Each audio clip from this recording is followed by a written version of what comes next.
Here we go, modern technology. Nobody ever calls me. Got to call you back, Melanie. We're doing a video. Bye.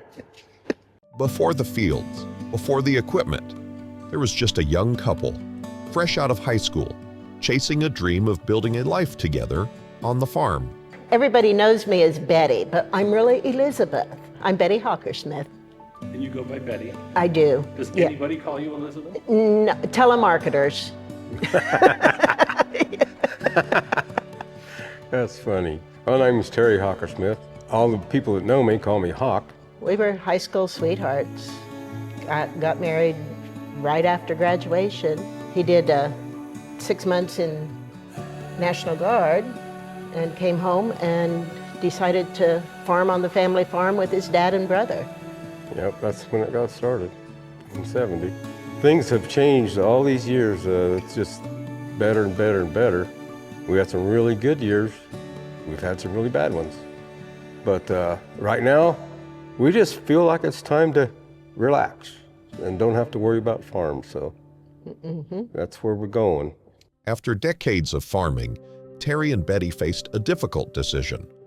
When is the right time to step away? For them, it was a moment that came unexpectedly. The one section we farm is her siblings. I'm the youngest. Our favorite truck driver is her brother, and he had a accident and ended up dying. So they decided to sell that part of the farm that we rented.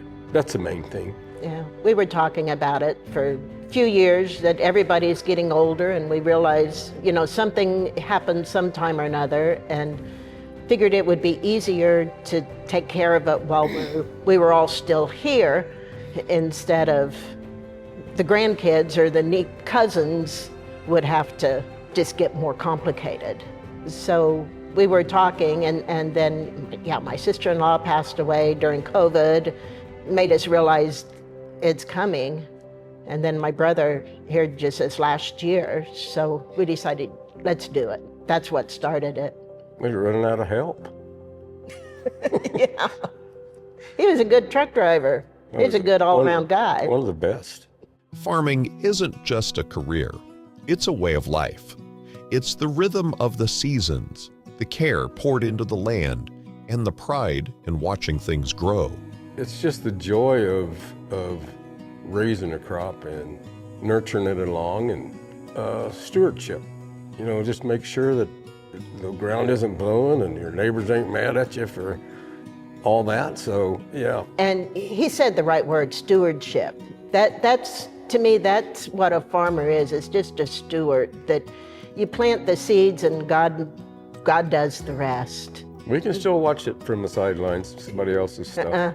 So all these things that have happened over the years, and you look back, and we tell stories at the coffee shop about, that old 5010. That's why my hearing's bad. And it's just the way things have went. I don't even get a chance to drive these rigs like behind me because they don't want me tearing it up, I guess. Well, you're about as bad as my dad. That his last job, he was retired, he would be our grain cart driver during harvest, so I didn't have to anymore.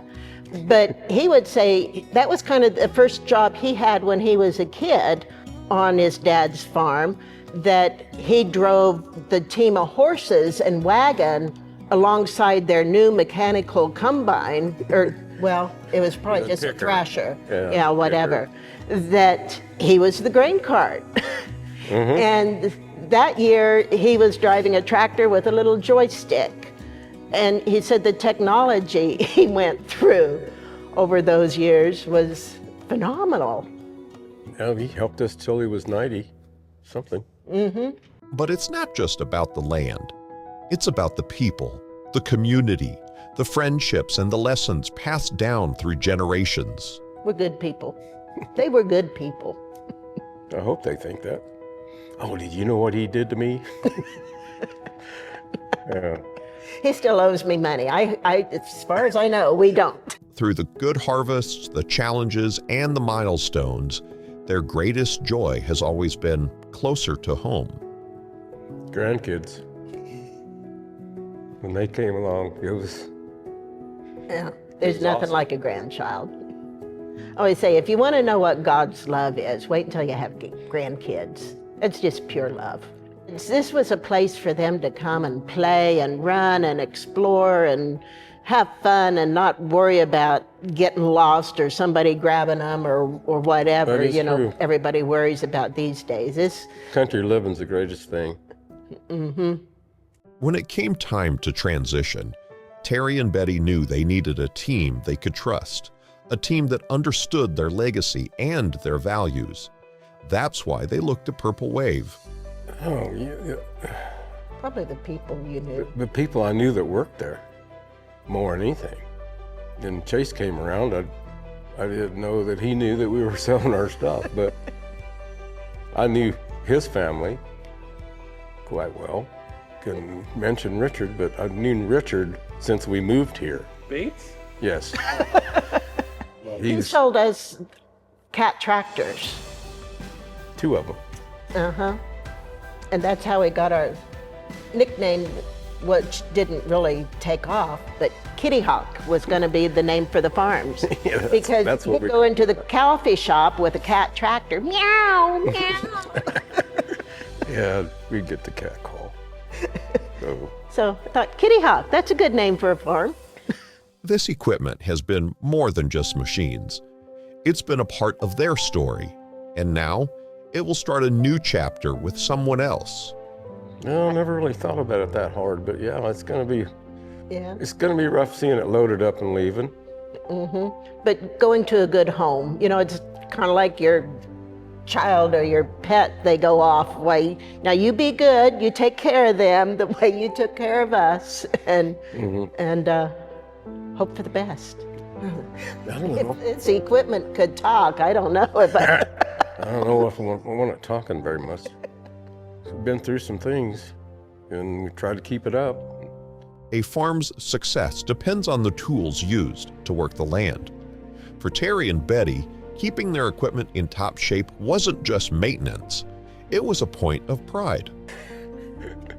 That's why we built the shop for winter projects. We don't have cattle anymore, so got to have something to do in the winter time. So that's why we have the shop for the maintenance. Have this side to keep it protected, that the sun can do as much damage as anything. Because they usually after harvest, why they go through everything and clean it out. Usually stuff gets done after you're done with it and it'd be ready to go the next year. then That's what a lot put of it people away. do. Maintenance-wise, yes. Taking it to the shop, they have winter rates to work on things that, I don't know, they check everything out on the combines and the tractors and stuff like that. Find things that we're not seeing, more or less. But maintenance, the regular stuff, why they do here. After years of long days and early mornings, retirement is finally here. But what does life look like after the farm? Go to the bowling alley Yeah, for you him. can do that anyway, but We did some traveling last year. That was I enjoyed that. it Never was fun. really did that much when you're taking care of this place, but Some chapters close quietly. Others leave a lasting mark. As the barn doors shut one final time, Terry and Betty leave behind more than fields and equipment. They leave behind a legacy. I don't think mine's for the tape. I was going to say, we've quit farming. This is the first time we've had money. Or will be.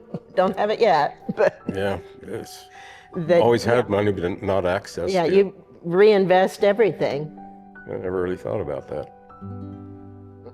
But, yeah, it's like on one show that I saw, the last time they shut the barn door. It's pretty emotional. That's about it. Yeah. As Terry and Betty close this chapter, we at Purple Wave Auction want to express our deepest gratitude. Your hard work and dedication have built a lasting legacy, and while the farm may change hands, your story continues. Congratulations, Terry and Betty, on this well-earned new beginning. We wish you nothing but joy in the road ahead.